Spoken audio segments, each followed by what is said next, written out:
नहीं करता था। आखिरी टाइम वाली पढ़ाई जो होती थी वो काफी भूल जाने वाली या आपको घबराहट भी पैदा करती थी, कंफ्यूजन अंदर ही, कंफ्यूजन चीज भी भूल जाते हैं उससे। कि उनसे अच्छे टीचर आप जानते हैं तो आप लीजिए। तो सब्जेक्ट वाइज अपने बारे में सोचना है, दूसरों से ज्यादा किसी को कंपेयर भी नहीं करना है कि कोई लाइफ में अच्छा कर रहा है आपके साथ के। हेलो एवरीवन, आज हम बात करने वाले एक बार फिर हम आपके साथ जुड़ गए। आज बात करेंगे आपके बहुत सारे डाउट कमेंट के रूप में, इंस्टाग्राम पे मैसेज, टेलीग्राम पे आप पूछते हैं और आप सब बहुत सारे स्टूडेंट एएलपी टेक्नीशियन की तैयारी कर रहे हैं, बहुत सारे जे की कर रहे हैं या रेलवे एग्जाम कॉम्पिटिटिव एग्जाम की कर रहे हैं। तो किस प्रकार से तैयारी करनी है, क्या करना है, और आपका सारा डाउट था कि आपके साथ जो बैठते हैं उनको लेके आइए, उनको लेके भी आ गया हूँ मैं। आज डिस्कस करेंगे जीरो से कैसे तैयारी करनी है, क्या गलती नहीं करनी है। मैं बीच बीच में आता रहता हूँ, आज इनको लाया हूँ जैसे तैसे समय निकाल के। तो चलिए वीडियो पर चर्चा करते हैं, पूरी वीडियो शुरू करते हैं। तो बात करने वाले हैं स्ट्रेटजी को लेके। पहले किस प्रकार की स्ट्रेटजी बनाई जाए, आप अपना थोड़ा बताइए। आपने किस प्रकार, ये बीटेक किए हुए हैं, बहुत सारे स्टूडेंट आईटीआई वाले, डिप्लोमा वाले, एएलपी टेक्नीशियन की वैकेंसी भरने वाले हैं, खासकर ये आप उनके लिए ही वीडियो होने वाला है। एक तरह का आप इंटरव्यू देखेंगे, इसको इनसे पूछेंगे। मैं भी शेयर करता रहूंगा और मैं चैनल पर करता रहता हूँ। तो सबसे पहले आप अगर बीटेक किए हैं तो ये आपकी बहुत हेल्प कर सकते हैं। किस प्रकार हेल्प कर सकते हैं पूछिए। चलिए तो दोस्तों, मैं बीटेक किया हूँ जैसे इन्होंने बताया, और भी लोग होते हैं जो डिप्लोमा किए होते हैं, आईटीआई किए होते हैं। तो इन सारे लोगों के लिए वैकेंसी होती है एएलपी की, टेक्नीशियन की वैकेंसी होती है, जिसमें आईटीआई वालों के लिए ही चांस होता है और 10+2 वालों के लिए ही चांस होता है। तो काफी लोगों के लिए चांस रहेगा जब भी ये वैकेंसी आएगी। तो आप लगातार तैयारी करते रहिए। तो अपना मैं शेयर कर सकता हूँ कि मैंने क्या किया था, मेरा कैसे निकला। तो ये वैकेंसी आई थी 2018 की फरवरी में, और उस टाइम पे बहुत से लोगों ने इसमें फार्म डाला, लगभग 48 लाख लोगों ने फार्म डाला था। तो इसके लिए टेक्निकल की भी थोड़ी बहुत तैयारी होनी चाहिए। सेकंड स्टेज में टेक्निकल भी चाहिए होता है, और पहले स्टेज में तो आपको पूरा फोकस इसमें नॉन टेक्निकल पे ही करना होता है। तो इसके जो एग्जाम होते हैं, तो पहले 75 क्वेश्चन आए पहले स्टेज में, और अब का जो पैटर्न चल रहा है 120 क्वेश्चन आ सकते हैं, जो नया पैटर्न है। और भी सुनने में सीईटी के बारे में बहुत सारे बोल रहे कि सीईटी लागू होगा, क्या होगा। देखिए, सीईटी लागू होगा तो उससे आपको घबराना नहीं है, कुछ भी होगा। सिलेबस सेम रहने वाला है, 1-2 सब्जेक्ट हो सकता है इंग्लिश आपको देखने को मिले, लेकिन रेलवे एग्जाम में इंग्लिश आती नहीं है, सीईटी में इंग्लिश है। लेकिन देखते हैं क्या होता है। लेकिन अभी हमको तैयारी करनी है उसी हिसाब से करनी है जो पिछला था, प्रीवियस पैटर्न के हिसाब से। लेटेस्ट पैटर्न वही है अभी सीबीटी, क्योंकि वो उससे भी 2018 में हुई थी, वो भी नया तभी लाए थे सीबीटी। उससे पहले ऑफलाइन होता था, तो सीबीटी भी नया ही था उस समय। तो अच्छा था, अच्छा एग्जाम गया था, अच्छे से लोग पढ़े थे, तो उनका सिलेक्शन भी हुआ है। हाँ, तो बहुत सारे लोग इसमें लगे रहते हैं। अभी इनके साथ मैं जो भी यूट्यूब पे जुड़े हुए हैं, अधिकतर लोगों को मैं देखा हूँ, कोई 10 कर रहा है, कोई 12 कर रहा है, कोई ग्रेजुएशन कर रहा है, नॉर्मल ग्रेजुएशन कर रहा है। तो हर कोई जो पहली बार जुड़ता है तो उसका यही सवाल होता है कि हम क्या करें, क्या हम क्वालिफाई हैं, एलिजिबल हैं इस चीज के लिए कि हम तैयारी कर सकते हैं। तो बहुत से लोगों को बिल्कुल से आइडिया नहीं होता है। तो इसका बेसिक से आइडिया इस तरह से होता है, जैसे एएलपी की वैकेंसी है, तो एएलपी की वैकेंसी के लिए जो लोग एलिजिबल होते हैं वो आईटीआई वाले एलिजिबल होते हैं, और डिप्लोमा जो किए होते हैं वो एलिजिबल होते हैं। और इसके अलावा जो है ये बीटेक वाले भी एलिजिबल किए जा रहे हैं 2018 की जो वैकेंसी है उसके बाद से। तो ये इसका एक एलिजिबिलिटी क्राइटेरिया होता है। एज क्राइटेरिया की बात करें तो 18 साल की एज हो जानी चाहिए, और जो भी उसका कट ऑफ रहता है, एज कट ऑफ रहता है, तो इस तरह से होता है। तो ये सब चीजें होती हैं जो आप थोड़ा बहुत इसके बारे में आपको जानकारी होनी चाहिए। इसमें अगर ब्रांच की बात करें तो जैसे जो बीटेक किए होते हैं वो 4 या 5 ब्रांच होती हैं। जैसे इसमें इलेक्ट्रॉनिक्स ब्रांच होती है, मैकेनिकल होती है, इसमें सिविल वाले नहीं होते हैं। इसके अलावा इसमें ऑटोमोबाइल की एक ब्रांच होती है, तो वो सब लोग ही जो है फॉर्म भर सकते हैं। आईटीआई के लिए इसमें बहुत सी ट्रेड होती हैं, जैसे फिटर हो गई, इलेक्ट्रीशियन हो गई, इसके अलावा और सी भी ट्रेड हो गई, जैसे डीजल इंजन हो गई, इलेक्ट्रिकल इंजन हो गई। तो इस सारे जो ट्रेड से जो जिन्होंने भी किया हुआ है वो लोग कर सकते हैं। रेफ्रिजरेशन की एक होती है, ऑटोमोबाइल की भी एक ट्रेड होती है। और इसी तरह से डिप्लोमा वाले भी, जैसे बीटेक वाले जो इंजीनियरिंग की ब्रांच 4-5 है, वही ब्रांच वाले लोग भर सकते हैं। अच्छा, ये बहुत सारे स्टूडेंट मैसेज करते हैं टेक्निकल ट्रेड को लेके। टेक्निकल ट्रेड को लेके बहुत सारे आते हैं, सिलेबस कहाँ से। देखिए, सिलेबस उसके आप नोटिफिकेशन खोलेंगे, एनसीवीआईटी कोई होता है, उस पर उसका सिलेबस ऑफिशियल वेबसाइट पे हर आपको उसका मिल जाएगा। और बुक्स वगैरह हम बताए हुए हैं, बार-बार बताए हुए हैं, उसमें इसकी चर्चा नहीं करने वाले हैं। और एक संजय भाई सवाल था कि आईटीआई वाले और बीटेक, आईटीआई वालों को डर रहता है कि सबसे ज्यादा बीटेक वालों का ही सिलेक्शन इसमें होता है। हाँ तो दोस्तों ये चीज है, इसका जो बेसिक था ये अभी भी फंडामेंटल यही चीज है इसका, कि जो आईटीआई वालों के लिए ही ये वैकेंसी है मेनली। और जब शुरुआत हुई थी इस वैकेंसी की तो आईटीआई वालों का ही सिलेक्शन ज्यादातर होता था, क्योंकि आईटीआई वाले ही एलिजिबल होते थे। फिर धीरे धीरे डिप्लोमा वालों को एलिजिबल करते गए, और अभी क्या है 2018 की वैकेंसी से बीटेक वालों को भी एलिजिबल कर रहे हैं। इसका कारण यही है कि जो बीटेक है बहुत से यूपी में खासतौर पे बहुत ज्यादा यूपी टीयू के यानी उत्तर प्रदेश टेक्निकल यूनिवर्सिटी जिसको आप एकेटीयू भी कहते हैं, उसके अंतर्गत बहुत से लगभग 700 750 कॉलेज खुल गए थे बीटेक वाले। तो बहुत से लोग बीटेक कर लेते थे, उसके बाद में कोई जॉब का कुछ एम्प्लॉयमेंट का कोई रोजगार का तरीका नहीं था। तो इसलिए रेलवे में भी काफी प्रेशर बनाया गया, तो रेलवे में भी लोगों को जोड़ा गया कि रेलवे में भी एएलपी के लिए एलिजिबल है। तो इसका पे ग्रेड जो होता है वो 1900 होता है और 20,500 इसका बेसिक होता है। तो इस वजह से ये जो चीज होती है ये काफी ऐसा है कि आईटीआई वालों का अब ऊपर थोड़ा प्रेशर आ रहा है कि बीटेक वाले भी भरते हैं फॉर्म। लेकिन अगर आप आईटीआई के हैं तो आपको घबराना नहीं है, आप डिप्लोमा के हैं, बीटेक सुन के आप थोड़ा सा वो डाउन हो जाते हैं कि बीटेक वालों से आपका कंपटीशन है। ऐसा कुछ नहीं है। बीटेक वाला वो फॉर्म भर रहा है तो वो भी आपके ही लेवल का है, क्योंकि तभी तो वो फॉर्म भर रहा है। गेट क्लियर नहीं कर पाया या एसएससी जेईई नहीं कर पाया है तब वह एएलपी का फॉर्म भर रहा है। तो उसको आप ज्यादा नेगेटिव वे में मत लीजिए, पॉजिटिव वे में लीजिए। मैं भी डिप्लोमा किया हूँ मैकेनिकल से, तो आपको उससे घबराना नहीं है। तो कंपटीशन सबके लिए एक होना है। सिलेबस बीटेक में कुछ भी पढ़ा हो, हाँ हो ये है कि वो टेक्निकल सब्जेक्ट ज्यादा पढ़ता है, ट्रेड में वो पास कर जाएगा अच्छे से। लेकिन बाकी का जो है बीटेक वाले भी कंपटीशन का मैथ हो गया, रीजनिंग हो गया, ये वह भी जीरो से पढ़ते हैं, आप भी जीरो से पढ़ते हैं। उनकी एक कैपेसिटी होती है, वो एक ही रात में बहुत ज्यादा पढ़ लेते हैं। आप धीरे से कछुए वाली रेस से चले रहिए और इससे मत घबराइए। बीटेक आईटीआई कोई दिक्कत नहीं है, जो भर रहा है सब सेम। अभी जो फॉर्म भरेंगे आप सेम खड़े रहेंगे। अब अपनी तैयारी को जिस हिसाब से आप रोक देंगे उस हिसाब से आप स्टैंड करेंगे, चाहे वो बीटेक वाला हो आईटीआई वाला हो। हमारे साथ बहुत सारे स्टूडेंट आईटीआई वाले भी जॉब कर रहे हैं, जो कि आईटीआई करके जॉब पा गए और बीटेक वाले नहीं पाए हैं, क्योंकि वो आपकी मेहनत पर डिपेंड करता है। कंपटीशन फील्ड में आप उतर रहे हैं तो आपको अलग मेहनत करनी होगी। बीटेक में जो पढ़ा वो गया, अब उसके बाद में बीटेक वाला तो ऐसा कुछ ज्यादा काम आता नहीं है। टेक्निकल का आता है काम, टेक्निकल ट्रेड आप पढ़ेंगे तो वो भी क्वालिफाई होती है, उससे कोई उसका बनता नहीं है कि उससे कोई कट ऑफ बनती हो। कट ऑफ बनेगी आपकी मैथ से बनेगी, रीजनिंग से बनेगी, आपको उस पर कमांड माननी है, साइंस से बनेगी। बस आपको यह फायदा होने वाला है इसका। तो ज्यादा इससे डाउन ना हो। आईटीआई डिप्लोमा वाले और बीटेक वाले भी आप अच्छे से पढ़ेंगे, आप भी जॉब ले सकते हैं, क्योंकि क्वालिफिकेशन तो इसके लिए बीटेक आईटीआई डिप्लोमा ही है। और मैं जैसे चैनल पे देख रहा था, चैनल पे बहुत से लोगों का कभी कल ही मैंने एक कमेंट पढ़ा था जिसमें था कि एक लड़का था जिसको आईटीआई करना था, क्योंकि उसको ये मालूम चला, इस चैनल के माध्यम से ही मालूम चला होगा कि आईटीआई करने से एलपी के लिए आप वो फॉर्म भर सकता है या टेक्नीशियन के लिए वो फॉर्म भर सकता है। तो उसको कुछ भी आइडिया नहीं थे। तो इस तरह के लोग भी जुड़े हुए हैं। तो आईटीआई आप करिए। इसमें हम लोगों ने अपने चैनल पर काफी कुछ बताया हुआ है कि कौन से ट्रेड से लेने से फायदा होगा, एएलपी में कौन से ट्रेड से आप भरें और आपको कौन से ट्रेड से करना है। तो अभी भी आपके पास में मौका है, जब तक वैकेंसी नहीं आती है। तो जब भी आप आईटीआई अगर आपका कंप्लीट होगा, बहुत से लोगों का कमेंट आता है कि अभी उनका 2022 2023 में कंप्लीट होगा, तो उन लोगों के पास में भी चांस है कि जैसे ही वैकेंसी आती है उससे पहले अगर आपका आईटीआई कंप्लीट है तो आप इसको गाइड के रूप में लीजिए। और इस चैनल पे आप देखिए, आपको पता चल जाएगा कि कौन से ट्रेड का कितना कट ऑफ गया है। टेक्नीशियन के लिए खासतौर पर बताया गया है और एएलपी के लिए भी बताया गया है, उस पर लगभग 57-58 हजार व्यू ही चले गए हैं। तो इस तरह से आप देख सकते हैं। तो काफी मेहनत की जा रही है और आप भी लगे रहिए। आप अपना सोचिए कि कौन सी ट्रेड की वैकेंसी कैसे जाती है और उस हिसाब से आप अपना अगर आप तैयारी कर रहे हैं एलपी टेक की, तो देखिए मैं अभी आपके लिए आज ही मैंने वीडियो डाला है, वीकली प्लान में आपके लिए लेके आया हूं, जिसमें वीक बाय वीक हम प्लान बनाएंगे कि वीक में हमको क्या टॉपिक कवर करने हैं। इससे क्या होगा, कंटिन्यूटी बनी रहेगी। बहुत सारे स्टूडेंट पेड बैच नहीं ले सकते या नहीं लेना चाहते हैं, जो भी उनका मजबूरी हो, तो आपके लिए मैं लाया हूँ वीकली प्लान। वीकली प्लान में क्या होगा, हम डिस्कस करेंगे सबसे पहले मैथ का एक हम टॉपिक, आपको मैथ का एक चैप्टर 7 दिन के अंदर आपको क्लियर करना होगा।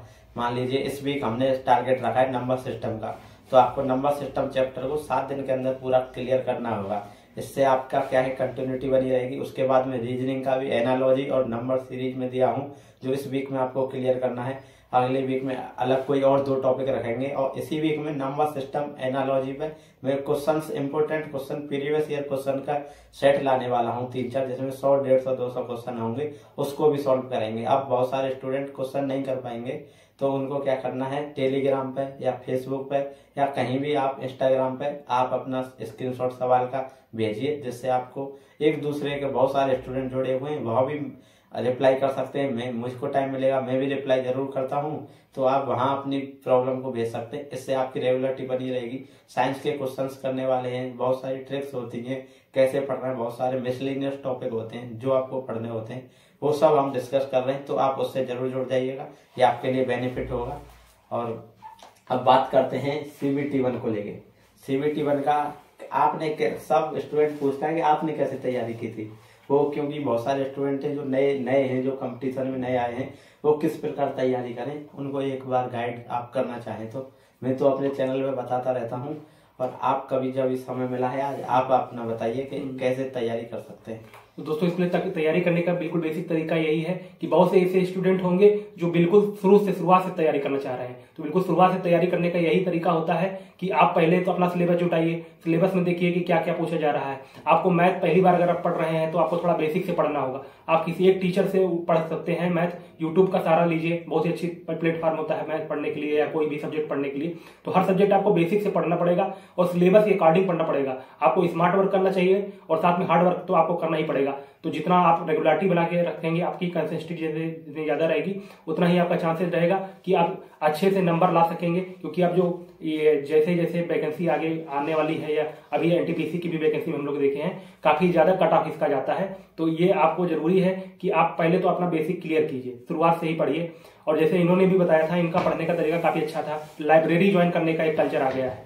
अब अगर आपको अपने घर में आप बैठ कर तैयारी कर रहे हैं तो हो सकता है थोड़ी देर में बोरियत महसूस करने लगे। आप ऐसे कम्पिटिटिव माहौल में तैयारी करें, आप लाइब्रेरी ज्वाइन कर लीजिए या आप ऐसा एक वातावरण बनाइए या आप एक ग्रुप स्टडी का भी एक सहारा ले सकते हैं कि आप पढ़ाई कर लें, उसके बाद में एक छोटा सा आप 3-4 लोगों का ग्रुप बना लें या 3 लोगों का ग्रुप बना लें। वहां पर आप अपना सवाल भेजें, एक दूसरे से सवाल पूछें और इस तरह से जैसे GS के पढ़ने का ये तरीका बहुत अच्छा होता है। तो ये ग्रुप बना के या लाइब्रेरी ज्वाइन करके या ऐसा वातावरण बना के जहां पर आप कंसिस्टेंटली 5-6-7 घंटे तक पढ़ सकें, थोड़ा थोड़ा बीच में ब्रेक लेते रहिए, थोड़ी बहुत मनोरंजन भी करते रहिए। तो इस तरह से पढ़ाई होती है। अच्छा, ये हो गया, ये पढ़ाई कर लेंगे। उसके लिए स्टडी मटेरियल जो टाना होगा, स्टडी मटेरियल हम बताए हुए, बहुत सारे स्टडी मटेरियल बताए हुए और जो भी मिलता है डालने की कोशिश करते हैं आपको सेंड करने की। ये हो गया CBT1 का आपको करना है। अच्छा, CBT1 के साथ बहुत सारे स्टूडेंट टेस्ट सीरीज भी लगा रहे हैं, तो टेस्ट सीरीज को किस प्रकार से देना है, कैसे करना है, थोड़ा उसका भी बताइए।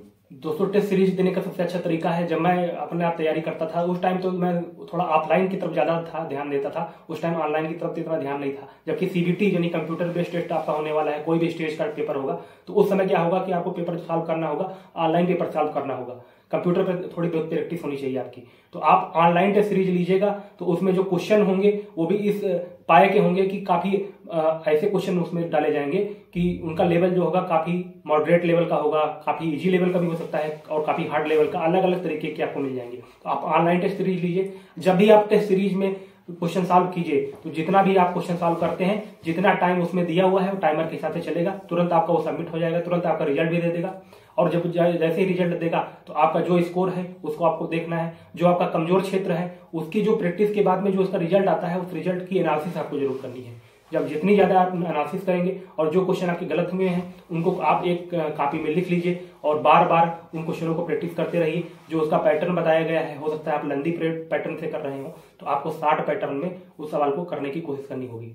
तो इस तरीके से जब आप करेंगे तो ज्यादा से ज्यादा उसका एनालिसिस करना जरूरी होता है प्रैक्टिस सेट का।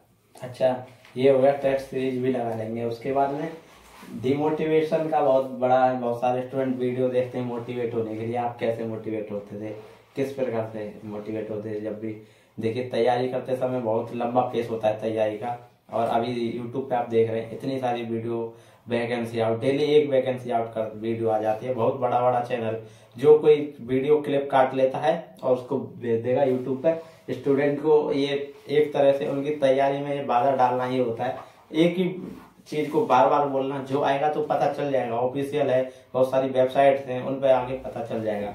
तो आप ऐसे माहौल में अपने आप को मोटिवेट कैसे रखना है, क्योंकि कभी कह रहे फरवरी में, फिर मार्च में, ऐसे ही टाइम बढ़ता जा रहा है। तो इसमें मोटिवेट रहना बहुत जरूरी है। तो इसके लिए क्या स्टूडेंट कर सकता है? जैसा कि आपको मालूम है कि वैकेंसी के बारे में लोग कहते हैं, बड़े बड़े यूट्यूब चैनल के माध्यम से भी बताया जा रहा है कि जो वैकेंसी है वो आ सकती है, आ रही है, कोई क्लियर नहीं बता पा रहा है कि कब वैकेंसी आएगी। जबकि ऐसा था कि 2022 के अंत से ही थोड़ा सा अखबार में भी और जितने न्यूज़पेपर की कटिंग में आप ये देख सकते हैं कि वैकेंसी के बारे में बात होने लगी थी। लगभग 3.5 लाख वैकेंसी के बारे में बताया गया था कि रेलवे में 3.5 लाख की वैकेंसी जो है वो पेपर कटिंग के जरिए भी मालूम चली थी। तो ये चीज तो होती है कि आप वैकेंसी आएगी तो वैकेंसी तो कभी ना कभी आएगी, लेकिन क्या आप उसके लिए तैयार हैं? और अगर आप तैयार हैं तो आप तैयार जब भी रहेंगे, आप प्रैक्टिस करते हैं, सब कुछ करते हैं, लेकिन आप डिमोटिवेट भी होते हैं। तो ये एक बहुत बड़ा पॉइंट होता है कि आप कितनी रेगुलरिटी बना के रख सकते हैं। तो इसका जो सबसे अच्छा तरीका ये है कि आप अपने बारे में सोचिए, अपने परिवार के बारे में सोचिए। आप ये सोचिए कि आप ये तैयारी कर रहे हैं तो आपको कितने समय में जॉब चाहिए, कितने समय में आप जॉब निकाल सकते हैं। और भी वैकेंसी जैसे आती है, एसएससी में भी एमटीएस की वैकेंसी आई है, जेडीएस की, ग्रामीण डाक सेवा की भी, ये सारी वैकेंसी आई हैं। तो उसके लिए आपको तैयारी तो करनी ही पड़ेगी। जब तैयारी आप करेंगे तभी आपका हो पाएगा। तो सबसे एक जरूरी चीज है ये, आप एक लाइन में बोलता हूं कि never forget your first goal. आपका पहला गोल जो है, आप जो चाहते हैं अपने लाइफ में करना या आप कुछ अचीव करना चाह रहे हैं, तो आपके सामने बहुत सी समस्याएं आएंगी। आपका जो मन होगा वो भटकेगा किसी और चीज को लेकर के। लेकिन हमेशा आप, जैसे आप पढ़ाई कर रहे हैं, पढ़ाई करते समय आप पढ़ाई कर रहे हैं, लेकिन थोड़ी देर बाद आपका मन भटक गया, आप थोड़ी देर मोबाइल चला लिए या कुछ कर लिए, उसके बाद में हो सकता है आप फेसबुक खोलिए या यूट्यूब खोलिए, उसमें आपको बहुत सी चीजें ऐसी मिल जाएंगी कि आपका ध्यान भटक जाएगा। उस टाइम आपको एक बात सोचना है कि आपको ये लाइन याद रखनी है, never forget your first goal. आपकी जगह जो पहला गोल है वो आप कभी भी, जो पहला एम है उसको कभी भी मत भूलिए। जब इसको आप फॉलो करेंगे तो जब भी आपका ध्यान भटकेगा तो एक लाइन आप सोच लीजिए, आप फिर से उसमें लग जाएंगे। अच्छा, ये हो गया मोटिवेशन का। आप, और ये एक स्टूडेंट का सवाल है कि पूछते हैं कि आप कैसे, टाइम टेबल आपका क्या डेली रूटीन रहता था? कोई रूटीन बनाए थे कि कैसे पढ़ाई करते थे, उसके बारे में? देखिए, रूटीन के बारे में मैं बताऊं, मेरा जो रूटीन था वो बहुत ही सिंपल सा था। मैं थोड़ी कोचिंग भी करता था, जैसे कि मैं थोड़ा एक्स्ट्रा भी करता था, जैसे कि मैं जाता था सीखने, कीबोर्ड चलाना सीखना चाहता था, जिसको टाइपिंग बोलते हैं, टाइपिंग करने, 60 हैंड, 2 चीज में और एक्स्ट्रा करता था।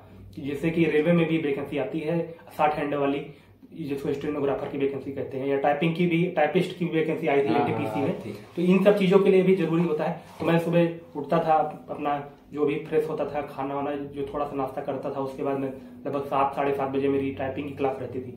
उसके बाद 1 घंटे टाइपिंग के बाद में मैं स्टेनोग्राफर का लगभग 1.5 घंटे का मेरा क्लास होता था। तो लगातार 2-2.5 घंटा तो मेरा सुबह ही निकल जाता था। तो उसके बाद में मैं क्या करता था, अब आता था, फिर नहाना हुआ, उसके बाद में खाना खाने के बाद थोड़ी देर आराम किए, उसके बाद में फिर थोड़ा सा मैं थ्योरी पर ध्यान देता था। जो भी थ्योरी है या कॉन्सेप्ट जो भी क्लियर करने हैं, जैसे मैथ का है टॉपिक, तो मैथ की टॉपिक के लिए कोई चैप्टर मैंने उठाया, उसकी 2-3 वीडियो है, उसको देख लिया, उस पर नोट्स बना लिए, उसके बाद में मैंने पढ़ाई लिखाई बंद कर दी। उसके बाद शाम को उठता था, फिर जो भी टॉपिक पढ़े हुए थे या टेस्ट सीरीज जो भी देनी होती थी, वो 1 घंटे या 1.5 घंटे जो भी टेस्ट सीरीज होती थी वो देते थे। उसके बाद में उसका एनालिसिस कर लेते थे, और जो टॉपिक पढ़े थे उसका भी लगभग उसके नोट्स को एक बार मैं आधे घंटे में रिवाइज कर लेता था। तो इस तरह से मैं करता था। तो ये एक मैंने आपको बताया, कभी मैं मैथ पढ़ता था, कभी रीजनिंग पढ़ता था। तो जो भी टॉपिक मुझको पढ़ना था, मैं तो मेरा तरीका ये था कि मैं अगर मैथ पढ़ रहा हूँ तो लगातार मैं 1 हफ्ते या 10 दिन तक मैथ ही पढ़ता था। उसके बाद में फिर रीजनिंग पे जाता था। और बहुत से लोग क्या करते हैं, जैसे ये इनको भी कहना है, आप बताइए।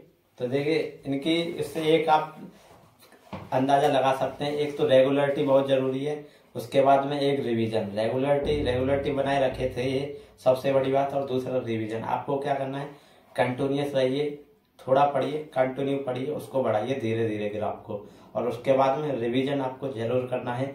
बहुत सारी चीजें, बहुत सारे स्टूडेंट का डाउट आता है कि पढ़ा हुआ भूल जाते हैं, या बहुत सारी समस्या आती है कि पढ़ा, उसके बाद में 2 चैप्टर बदला, वो खत्म हो गया। वो इसीलिए होता है, आप रिवीजन नहीं करते हैं। एक बार जब तक आप पढ़ रहे हैं आपको याद रहेगा वो, लेकिन आप 2 चैप्टर के बाद आओगे उधर लौट के तो उसको आप भूल जाएंगे। वो उससे कैसे खत्म होगा, आपको रिवीजन करना होगा। उसका रिवीजन बहुत ही मेन पार्ट है, जो मैं भी करता था। सब जो भी आप किसी से भी पूछेंगे वो रिवीजन ही करता था। अच्छा, एग्जाम होता है, एग्जाम से पहले कोई मोटिवेशन का कुछ ऐसा, मैं देखिए अपना पर्सनल बताऊं तो मैं गाना सुनता था एग्जाम से पहले। जितने भी मैंने एग्जाम दिए उससे पहले मैं ईयरफोन लगा के आंख बंद करके गाना सुनता था। बहुत सारे स्टूडेंट देखें टेस्ट सेंटर पे जाके किताबें पलटते रहते हैं, मैंने आज तक कोई भी किताब नहीं पलटी है। किसी भी एग्जाम में गाना सुनता था, 2-4 गाने होते हैं, धूम का है, बंदे हैं हम जिसके, ऐसे गाने, चकलेंड दे, इस प्रकार के, आराम है, प्रेजेंट है, ये गाने में बहुत सुनता था। और जब भी डाउन पढ़ाई में बीच में बोर होता था तो मैं ये सब गाने, इस प्रकार के गाने सुनता था। आस्की वाले गाने नहीं, ये सब गाने सुनिए तो अच्छा रहेगा, थोड़ा सा अंदर से आग लगेगी आपके भी। और आप क्या करते थे जब भी?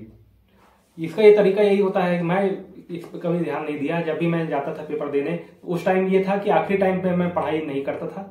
आखिरी टाइम वाली पढ़ाई जो होती थी वो काफी भूल जाने वाली, या आपको घबराहट भी पैदा करती थी, कंफ्यूजन अंदर ही, कंफ्यूजन, पिछला चीज भी भूल जाते हैं उससे। तो ये आखिरी टाइम वाली पढ़ाई के बारे में मेरा ये ऐसा कुछ था नहीं। बस ये आप समझ के चलिए कि जब भी आप अगर अच्छे से पहले से पढ़ाई किए होंगे, आपके सारे कॉन्सेप्ट क्लियर होंगे, आपने अच्छे से पढ़ाई की होगी, अच्छे से तहरीर लगाई होगी, तो आपके अंदर कॉन्फिडेंस होगा, तो आपके अंदर घबराहट भी नहीं होगी, और ना ही आखिरी टाइम में आपको ज्यादा पढ़ने की जरूरत पड़ेगी। और आखिरी टाइम में पढ़ना भी नहीं चाहिए, उससे कंफ्यूजन बहुत ज्यादा पैदा होता है। तो ये हो गया उसका। आप ALP बन चुके हैं, तैयारी की थी, CBT 1 पास किए, CBT 2 हुआ, उसके बाद में पार्ट ए के बारे में बात करते हैं। पार्ट ए को लेके, बेसिक साइंस को लेके ये स्टूडेंट परेशान रहते हैं। तो पार्ट ए जो सेकेंड स्टेज का पार्ट ए है, उसमें बेसिक साइंस और एंड इंजीनियरिंग दो टॉपिक होते हैं। इसके अलावा और भी टॉपिक होते हैं, सेफ्टी का टॉपिक होता है, IT लिटरेसी होता है, इसके अलावा आपका इन्वायरमेंटल भी होता है। तो ये सारी चीजें होती हैं जो बेसिक साइंस एंड इंजीनियरिंग के टॉपिक में आती हैं। लगभग इसका जो पोर्शन होता है वो 100 क्वेश्चन में, इसका पोर्शन लगभग 40 नंबर का होता है। तो इसमें बेसिक साइंस इंजीनियरिंग की कुछ ही चैप्टर होते हैं, 7-8 चैप्टर होते हैं। उसके अलावा इंजीनियरिंग ड्राइंग होती है जो कि इंजीनियरिंग वाले में आती है, और ये इन्वायरमेंट वाला है, इसमें भी 2-3 क्वेश्चन या 4 क्वेश्चन तक आ सकते हैं, कभी कभी 2 ही 3 क्वेश्चन पूछे जाते हैं। तो ये 40 क्वेश्चन का जो पोर्शन है वो काफी अच्छा पोर्शन है। तो इसके बारे में है क्या, हम लोगों ने भी काफी डिस्कस किया हुआ है पहले से। हाँ, वो सब बताया हुआ है, उसके बारे में ज्यादा चर्चा नहीं करेंगे। वो बताया हुआ है। उसके बाद में देखिए, पार्ट ए पार्ट बी दोनों एक साथ होते हैं। पहले 100 क्वेश्चन आएंगे, उसके बाद वो 75 क्वेश्चन और आ जाएंगे। ये बड़ा है, आपको एक बार में 175 क्वेश्चन देने होंगे।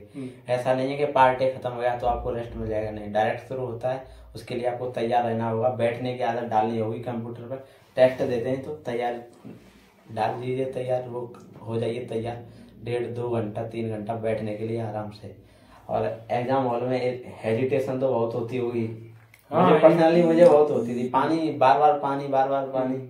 हाँ, ये चीज है। अगर आप एग्जाम में जब भी पेपर देने जा रहे हैं तो आप ऐसा करिए कि आप इस तरह के कोई भी काम ना करिए जिससे कि आपको लगे कि आपका टाइम वेस्ट हो रहा है। आप अगर हेजिटेट करेंगे या आपके मन में घबराहट अगर आप होगी, आपको ज्यादा सोचने लगेंगे, तो उस टाइम आपका दिमाग थोड़ा काम करना बंद कर देता है, उससे आपका टाइम का लॉस भी होता है। तो आपको कुछ चीजें बता सकते हैं, जैसे कि पानी पीने का तरीका अच्छा है। मैं अपने पास एग्जाम हॉल में घुसा, सबसे पहले पानी की बोतल ढूंढता था और अपने पास रखता था उसको, क्योंकि बीच बीच में पानी पीते रहना है, हेजिटेशन होता है। पानी पी के तुरंत अपने काम में लग जाना है, इधर उधर कुछ नहीं देखना है कौन क्या है। एग्जाम के बाद है जो भी कुछ है, सबसे पहले एग्जाम, उसमें एफिशिएंसी जरूरी है, तो उसके लिए अपना अलग अलग होता है। लेकिन हेजिटेशन ऐसा कुछ हुआ नहीं, एक बार एग्जाम दे लेंगे तो आपको भी पता लग जाएगा। और बहुत सारे स्टूडेंट तो दिए हुए हैं, उनको पता होगा, बहुत ही एजुकेटेड लोग जुड़े हुए हैं हमसे, तो वो सब जानते हैं। बाकी का है ये, तैयारी अच्छे से करते रहिए। और जो तैयारी कर रहे हैं उनको आप क्या बताना चाहेंगे? मैं बताना यही चाहूंगा कि अगर जॉब लेनी है तो आपको मेहनत करना पड़ेगा, और मेहनत करने का अच्छा तरीका यही है कि आप किसी चीज को अपने बारे में सोचिए, अपने फैमिली के बारे में सोचिए। अगर आपकी जॉब लेने की बहुत ही नेसेसिटी है, ये एक जॉब लेना भी एक नेसेसिटी होती है कि जब आप जॉब ले लेंगे तभी अपने लाइफ में आगे बढ़ पाएंगे। बहुत से लोगों के इसी वजह से बहुत से घर के काम ऐसे रुके होते हैं, तो जॉब लेना भी जरूरी होता है। तो अपने बारे में सोचिए, अपने फैमिली के बारे में सोचेंगे तो आपको मोटिवेशन जरूर मिलेगा। और मोटिवेशन के साथ में जब भी आप डाउन होइए तो इन सब चीजों के बारे में बार बार सोचते रहिए, तो उससे आपका अपना एम क्या है, वो क्यों आप पढ़ाई कर रहे हैं, ये सब सोचते रहिए, तो उससे आप जॉब ले सकते हैं। और कोई बहुत ज्यादा मुश्किल काम नहीं होता है, बस अगर आप थोड़ी सी मेहनत, अपने कॉन्सेप्ट क्लियर करके चलेंगे और अपने ऊपर कॉन्फिडेंस रखेंगे। सेल्फ बिलीव होना बहुत ही जरूरी होता है। अगर आप सेल्फ बिलीव नहीं रखेंगे तो आप जब बाहर निकलेंगे, लोगों की भीड़ देखेंगे तो आपको घबराहट होने लगेगी। तो दूसरों के बारे में सोचना भी नहीं है, अपने बारे में सोचना है। दूसरों से ज्यादा किसी को कंपेयर भी नहीं करना है कि कोई लाइफ में अच्छा कर रहा है, आपके साथ के ही बहुत से लोग लाइफ में अच्छा करने लग जाते हैं, क्योंकि वो पहले से मेहनत कर रहे होते हैं और आप क्या कर रहे होते हैं, आप उन्हीं के बारे में सोचते रहते हैं। तो इस वजह से आप अपनी लाइफ में पिछड़ जाते हैं। तो कभी भी कंपेयर मत कीजिए, अगर आपको किसी से कंपटीशन रखना है तो एक फेयर कंपटीशन रखिए और ऐसा प्रोग्रेसिव कंपटीशन रखिए, ईर्ष्या की भावना मत रखिए।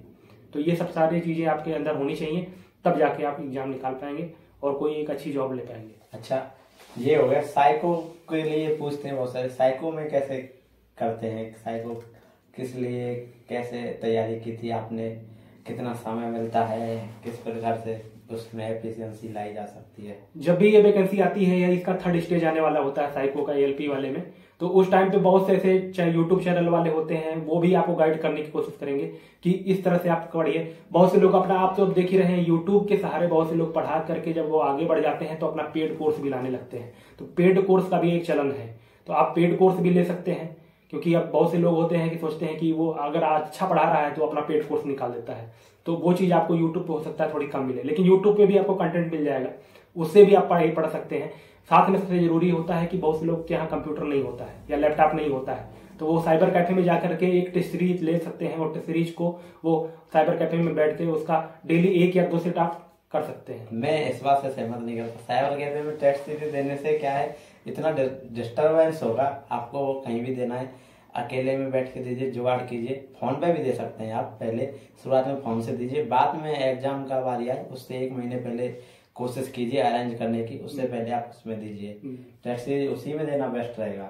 हाँ, लैपटॉप का अगर आप अरेंजमेंट हो सकता है तो आप कर सकते हैं। ये ऐसा होता है किसी की यार पे, दोस्त पे, या आसपास कहीं भी हो सकता है, वहां से अरेंज कर सकते हैं। कहने का मतलब है कि आपको ये कंप्यूटर पे देना होगा, उसमें आपका जो माउस होता है, माउस की हेल्प से आपको उसमें करना होगा। देखिए, माउस और कीबोर्ड का बता दूं आपको, उसकी भी एक नॉलेज होना बहुत जरूरी होता है और उसकी प्रैक्टिस होना, प्रैक्टिस मोर इम्पोर्टेंट, क्योंकि माउस को, कर्सर को कहाँ से कहाँ ले जाना है, जल्दी ले जाना है। मेरे से प्रॉब्लम आती थी कि माउस को कर्सर इधर से उधर, ज्यादा कंप्यूटर यूज नहीं किया है, तो और स्क्रॉल बार वाला बटन भी वो लोग कर देते हैं, डीएक्टिवेट कर देते हैं। तो वो स्क्रॉल बार से आप जो नीचे करते हैं उसके पॉइंटर को, वो नहीं नीचे कर सकते हैं। तो आपको जो किनारे में बार दिया होता है उस बार पर क्लिक करके आपको नीचे आना पड़ता है। तो ये सारी जब चीजें आप प्रैक्टिस करके रखेंगे तब प्रैक्टिस से ही हो पाएगा। और मोबाइल पे आपको देंगे तो आप अधिक से अधिक मोबाइल पे दीजिए, लेकिन आपको कम से कम एक महीने पहले आप एग्जाम से जरूर जाइए,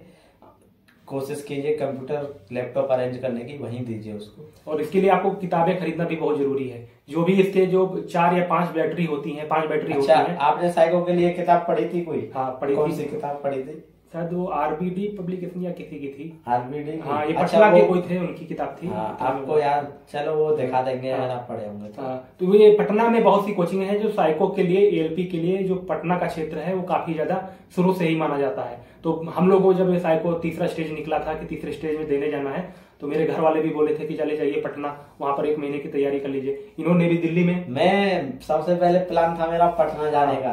पटना जाने वाला था मैं, फिर मुझे पटना मेरे यहाँ से दूर है, मेरे यहाँ से दिल्ली पास में है, तो पटना ना जाके फिर मैंने चलो दिल्ली जाके देखता हूँ। दिल्ली में मैंने ट्राई किया, मेरा दोस्त मुखर्जी नगर में रहता था, उसी के पास जाके रहा 1 महीना, और वहाँ एक फेमस कोचिंग है, उसी में जाके तैयारी शुरू की, और उन लोगों ने अच्छा टेस्ट सीरीज भी उन्होंने दी, अच्छी मेहनत की। ये कोचिंग इस तरह की करने में थोड़ा सा, ये 17-18 दिन की कोचिंग थी। साइको कितने दिन में होगा, बहुत सारे स्टूडेंट पूछते हैं। मेरा 17-18 वो दिन बहुत इम्पोर्टेंट थे, बहुत ज्यादा प्रैक्टिस की थी, उसमें ही साइको हो गया था। आपने साइको के लिए कुछ? मैं ज्यादा इसमें बहुत ज्यादा कुछ नहीं था, मेरे बारे में इतना था कि एक मैंने टाइपिंग की क्लास ज्वाइन की थी, तो टाइपिंग करने जाता था, तो वहां पर एक थे सर थे जो मेरे सर थे, उनसे मैंने बोला कि मेरा 3rd स्टेज का साइको निकला हुआ, तो उनको भी कुछ ज्यादा जानकारी नहीं थी। तो एक थोड़े वहां पर एक बैठे हुए आदमी थे, तो उनसे मैं बोला, उनका भी निकला हुआ था उस टाइम पे, साइको निकला हुआ था, तो वो पटना से बोर्ड से भरे हुए थे और मैं भरा था यहाँ रांची बोर्ड से। तो उस टाइम पे उनसे मेरी बात हुई, तो उन्होंने मुझको एक नंबर दिया, मोबाइल नंबर दिया कि ये सर हैं, ये तैयारी करवाते हैं। तो उनके नंबर में मैंने ट्राई किया, तो वो उन्होंने उठाया नहीं। तो उसके बाद मेरे पिताजी एक बुक लेके आए, जो बुक बोल रहे हैं वो पटना की किसी सर की बुक है, तो उस बुक से उठाए हम लोग, तो थोड़ा सा यूट्यूब का सहारा लिया, यूट्यूब पे थोड़े से कॉन्सेप्ट देखे, एक बी चैप नाम का चैनल है, उस पर हमने कॉन्सेप्ट देखे थे, तो उस चैनल को मैंने देखा, उसमें जो भी था, तो उन्होंने वो सारे टेस्ट थे जो बहुत अच्छे से बता रहे थे।